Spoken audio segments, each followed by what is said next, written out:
চরমোনাই জীবনে কল্পনা করে নাই, জামাত ইসলামী কখনো কল্পনা করেনি যে কখনো চরমোনাই স্টেজে উঠবো। চরমোনাই কখনো কল্পনা করেনি জামাত ইসলামের সাথে এক হবে। কিন্তু তারা কাছাকাছি চলে আসছে। যাদেরকে নিয়ে টেনশন ছিল না তাদের নিয়ে টেনশন।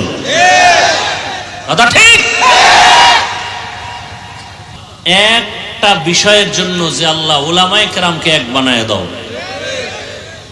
বরং উলামায়ে কেরাম এক হতে না পারে সেজন্য কোটি কোটি টাকা ব্যয় করা হচ্ছে বিভিন্ন চক্রের মাধ্যমে। ওরা টাকা খাওয়াইয়া লোক লাগায় দিছে, দুই আলেমের মাঝখানে ফাটল ধরো। আলেম এক হলে আমগো নাস্তিকতার জাতা কলে আমরা মরে যাব। কারণ আজকে যদি আল্লাহর জাতের উপরে শপথ করে বলছি আমার দেশের আলেম সব এক হয়, বাংলাদেশের জমিনে দাঁড়িয়ে কোনো নাস্তিক, কোনো বেঈমান, কোনো মুনাফিক আলেমের দিকে তাকায় কথা বলার সাহস পাবে না।